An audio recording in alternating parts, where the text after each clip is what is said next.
Pele is well known for winning 3 World Cups, a feat nobody else has achieved as a player. However, there is another Brazilian who has won 4 World Cups, 2 of those as a player, 1 as a manager, and 1 as an assistant manager.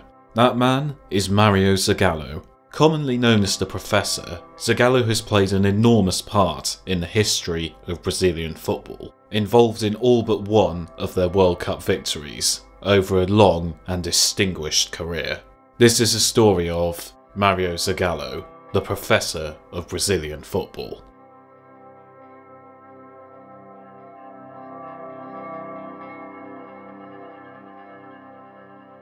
Mario Zagallo was born in the state of Alagoas, Brazil, on the 9th of August 1931. In his youth, he worked as a soldier and was on service at the Maracanã Stadium when Uruguay snatched a shock victory to deny Brazil their first World Cup. He began his playing career in the youth side of Rio-based club America before joining Flamengo, where he would be promoted to the senior side. He would win 3 consecutive Rio State Championships with Flamengo and would be part of the Brazil squad for the 1958 World Cup in Sweden. Brazil were keen to avenge the demons of the 1950 World Cup, having lost in the quarter-finals of the 1954 edition. Brazil won their group to advance to the quarter-finals, and wins over Wales and France would see them into the final, where they would face Sweden. Sweden took the lead, but Brazil soon levelled. Vava got his second to put Brazil in front, and a young Pele got Brazil's third. And in the 68th minute, Zagallo pounced on a loose ball before slotting it beyond the Sweden goalkeeper and putting the result beyond any doubt. The game finished 5-2, and Brazil had won their first ever World Cup. Zagallo, who had seen Brazilian hearts broken years before, had now avenged both his and his country's demons, and it was only the beginning. Brazil would finish second in next year's Copa America, and by the time the 1962 World Cup came around, Zagallo had joined Botafogo. Brazil travelled to Chile, hoping to retain their crown. Zagallo netted in Brazil's opening game, a 2-0 win over Mexico. Brazil would once again win their group, and advanced to the knockout stages. Brazil defeated England and Chile to reach the final again, where they would face Czechoslovakia. A comfortable 3-1 victory saw Brazil retain their title as world champions. Zagallo finished his playing career with Botafogo in 1965. Whilst he had achieved great success in his playing career, it would be as a coach that he would truly make his name.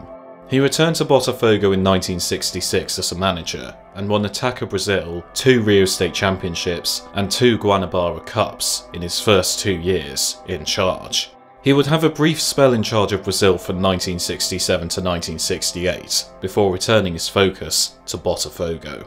After a disappointing 1966 World Cup, Brazil qualified for the 1970 edition in Mexico, hoping to get the trophy back. Initially, João Santana was set to take charge of the team, but his off-field actions were causing issues. Saldana was also a journalist, and had commonly spoken out against Brazil's military dictatorship. He also had a tense relationship with Pele, and following a series of disappointing friendly results in the build-up to the tournament, Saldana was relieved of his duties. Mario Zagallo was hired as manager, with the aim of winning Brazil their 3rd World Cup. Zagallo's appointment worked like a charm. Brazil blitzed their way to their 3rd World Cup title, scoring 19 goals in the process, with many calling their 1970 outfit the greatest team of all time. Pele shined, and he and Zagallo now both had 3 World Cup winners' medals. Zagallo became the 2nd youngest manager to win a World Cup, aged 38. As 3-time winners of the World Cup, Brazil were allowed to keep the Jules Rimet trophy. Zagallo remained in charge and took Brazil to the 1974 World Cup. This time though, they would lose out on the final, after a defeat to Johan Cruyff's Netherlands. In between the 2 World Cups, he also spent time at Fluminense and Flamengo, and would leave the Brazil national team after the 1974 World Cup. It was then that Zagallo became a journeyman. As well as spells of Brazilian teams, he spent time in the Middle East, managing the national teams of Kuwait and Saudi Arabia. and in 1990 he was involved once again with the world stage. As manager of the United Arab Emirates, Zagallo had managed to lead them to their first ever World Cup finals. However, Zagallo left the job before the tournament and was replaced by compatriot Carlos Alberto Pereira. Whilst the UAE would crash out at the World Cup at the group stages, it is still a testament to Zagallo that he managed to get them there, as it was a feat not achieved before or since. In his absence, Brazil had struggled. They had not got beyond a World Cup semi-final since 1970, and with the World Cup in America approaching, Zagallo would return to the Brazilian national team once again. This time, Zagallo would serve as an assistant to Carlos Alberto Pereira. Brazil, with the likes of Dunga, Romario and Bebeto, would reach the final, where they would face Italy. Zagallo had a chance to be a World Cup winner for a fourth time. The game finished 0-0 and would go to penalties. Before the shootout, Zagallo grabbed Brazilian goalkeeper Claudio Taffarel and said to him, "You're going to win it for us." Both sides missed their first penalties, before both netting their next couple.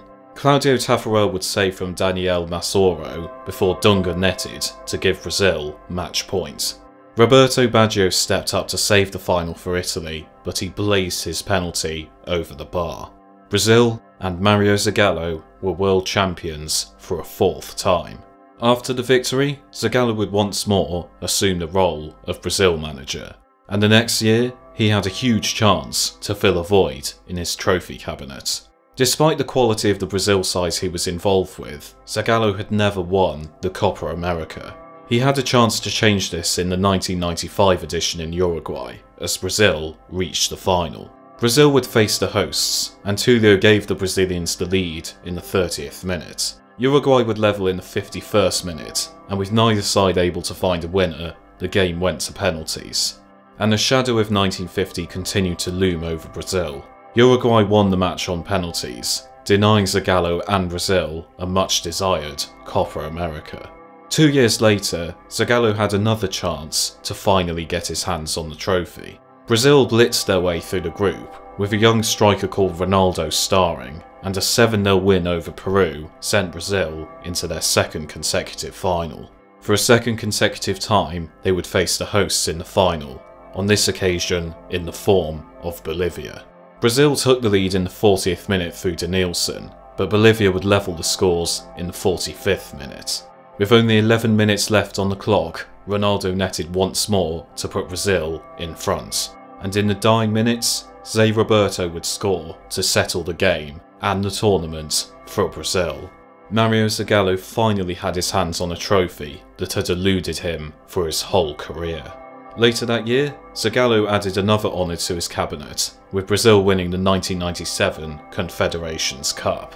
They would go into the 1998 World Cup as one of the favourites. Brazil scored 14 goals on their way to the final, with Ronaldo netting 4 of them.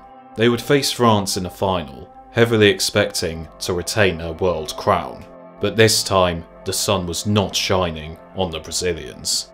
On the morning of the final, Ronaldo suffered a seizure and had to spend several hours in hospital. With the final rapidly approaching, Zagallo had a huge selection headache. Zagallo initially handed in a team sheet that omitted Ronaldo from the squad, but the doctor who had seen to Ronaldo gave the forward the green light to play. Ronaldo would confront Zagallo, demanding that he be reinstated to the lineup. Zagallo granted his wish, and Ronaldo would play. Amongst turmoil, Zagallo looked to get his 5th World Cup crown, but this time it was a bridge too far. A Brazil side shaken up by that morning's incident fell to a 3-0 defeat, as Zinedine Zidane pulled off a masterclass to win the World Cup for the hosts. Mario Zagallo would leave his position as manager afterwards, having to settle for just the 4 World Cups, 1 Copa America and 1 Confederations Cup. He spent brief periods managing clubs in Brazil, before spells as a caretaker and a coordinator for the Brazil national team, before retiring from management once and for all.